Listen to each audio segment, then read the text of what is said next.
but unfortunately, he is just not physically able to travel here.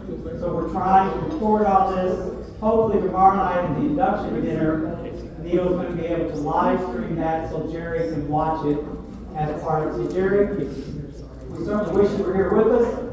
We're all thinking about you, and we'll keep you in our thoughts and prayers as you move forward.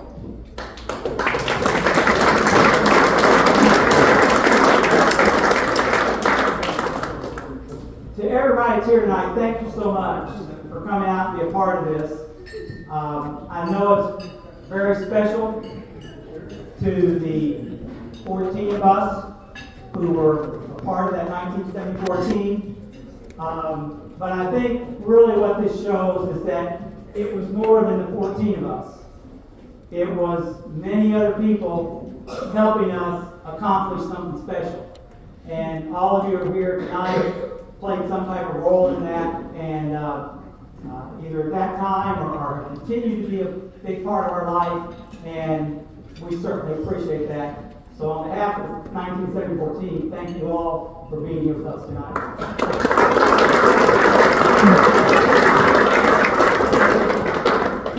Now first, a couple of housekeeping. We have Paul Just over here. Everyone knows Paul.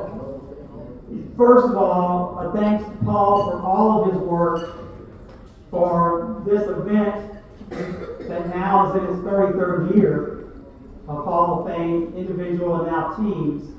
The amount of time he spends to coordinate all this and make it happen is just hard to imagine.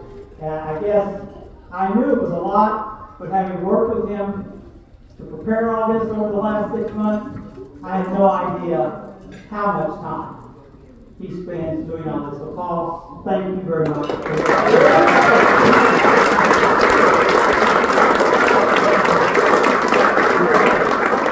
Now, with that said, to the members of the team and Coach Coker, we all need to make sure that as soon as we finish this little, whatever we're calling it, presentation, we need to see Paul to get all of our information and tickets for tomorrow. And he said he usually does this at the brunch that morning where everybody's then going immediately, the brunch is over and everybody's going immediately to the game. He does have a little concern about he's handing us all this information tonight and how many of us will show up tomorrow with what we're supposed to have.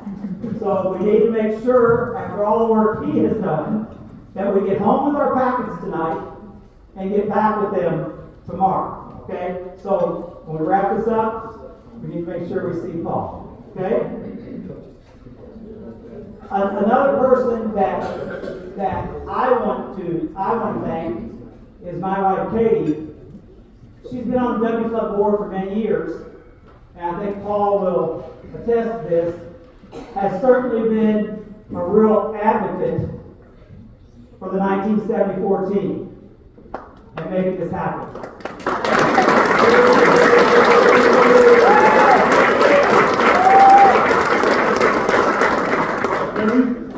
So,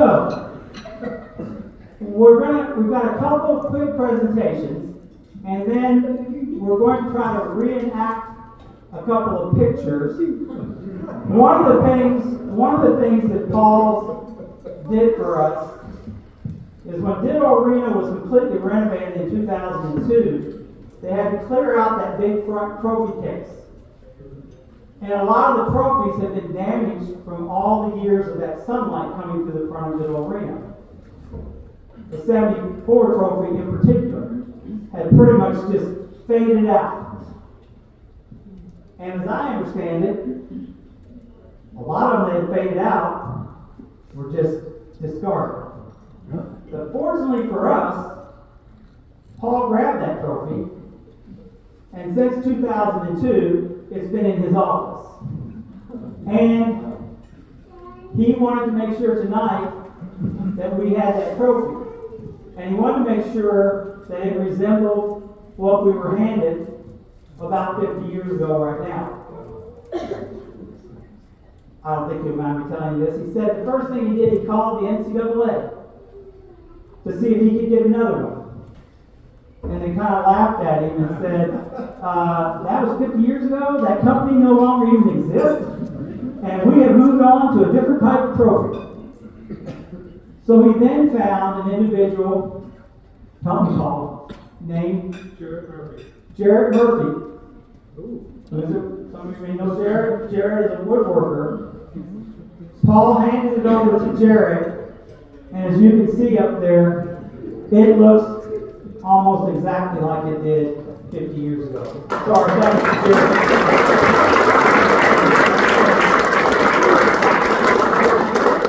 So when we wrap this up in a few minutes, we want to get 2 pictures with the trophy.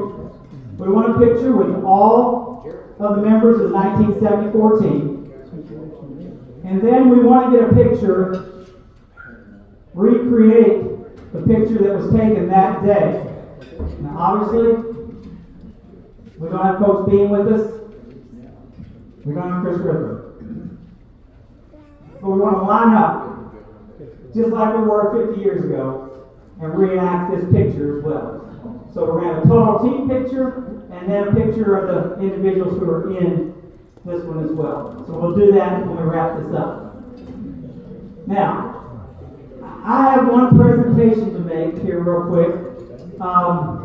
When Bill Edwards retired a few years ago, he was clearing out his office. And he comes to another club meeting one day and he says, Katie, I've got something you need to give to Joe. Okay? Well, it wasn't anything of mine. What had been in Bill's office for probably 30 plus years was this letter jacket. Anthony, come up here a minute. Tony Staines' letter jacket had been in Bill Edwards' office for over 30 years. I gotta tell you this, I gave it away to a girl as a souvenir. Look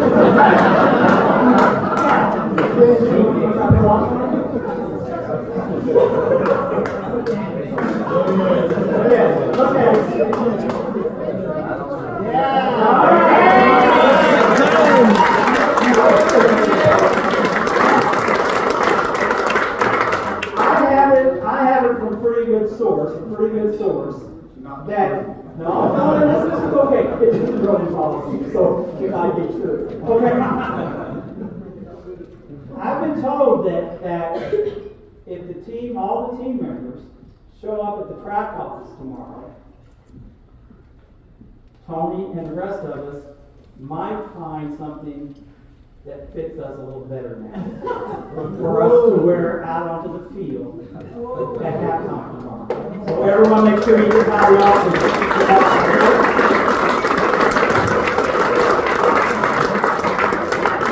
All right.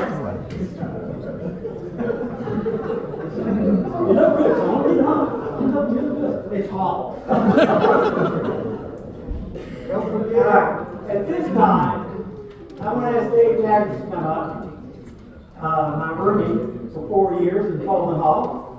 And Dave has something very special that he wants to give to a few folks tonight because he feels like it's something that they should have.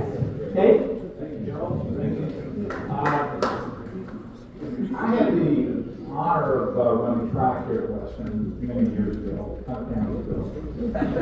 And I had this thing I always did when we went to certain meets. I'd get a program or some memorabilia from the meet and have different runners autograph it. Well, in April of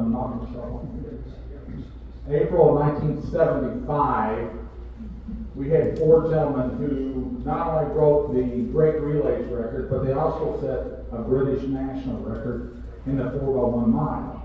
And 3 of those 4 are here. So, Mr. Hartel, did I get you to come up, please?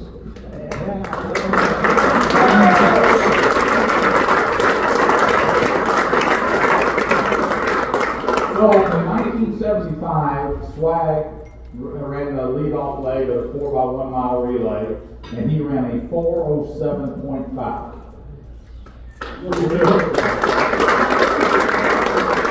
Chris Riddler was our second leg. He ran a 4:03.7. Tony, can I get you to come up, please? Tony was our third leg. He ran 4:05.5. Nick, can I get you to come up, please?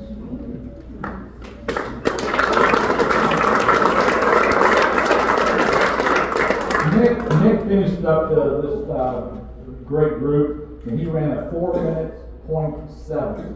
So there's a new Drake Relays record. It's a British record. My understanding is it's still the British record. That's my understanding. I believe so.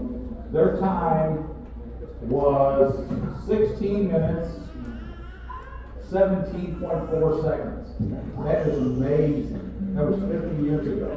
Well, at that time, I saved a Drake Relays baton from 1975, where I had all these gentlemen autograph this baton.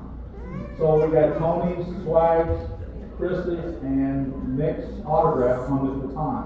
This was the baton used for the British record. I've had this in my house for nearly 50 years. It's time it goes home. Gentlemen.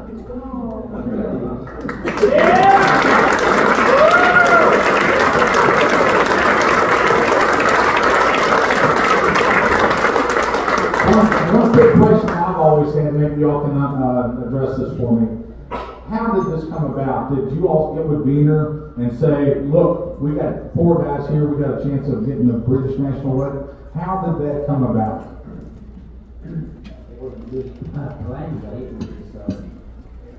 I was lucky that I got selected to run the opening leg to Ross Monroe was very good. And I don't think we even knew the time that the British record was.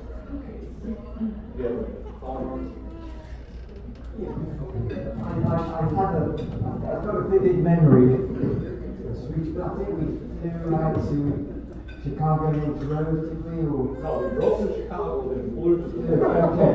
I remember stopping somewhere and Jerry wanted us to do some batting practice, and we'd never run relays before. We actually entered a 4x4 or 4x1 team, and we just started messing around a bit, and we were read the riot act, but it worked, and we had some smooth changeovers, and we all ran well on the day, and we were sharing with Coach Coker. It was a magical day, a couple of days, great memories. So, anyway, this baton now, you guys can fight about it, whatever, but I felt that it needed to go back to Britain where it should be.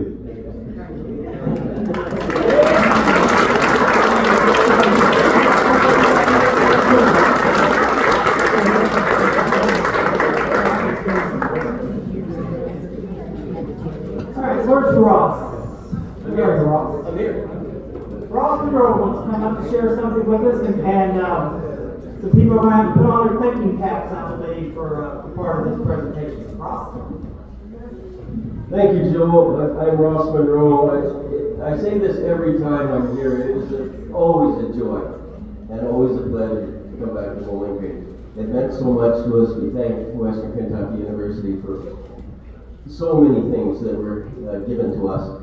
And we had a kind of a funny team. Jerry Bean, our coach, said, you know, when the starting gun goes off, I just hope you guys all run in the same direction. But what we had, maybe we were a young team without a lot of the stuff that makes a great team, but we had passion. And I'm really happy to have 3 guests here from Canada. My brother Neil, who's sitting over there, and my friend Ron Jackson, and my friend Jerry Bauman. And Jerry, at the time we were at Western, was running for Villanova University, one of the great traditions and culture in track and field in America. And he has written, a couple of years ago, he's published a book called Touching Greatness Forever Together, the Villanova track story. And he'd like to give a copy to someone here tonight, right now. as long as you can answer a trivia question about Villanova. And so I'm going to bring up Jerry now.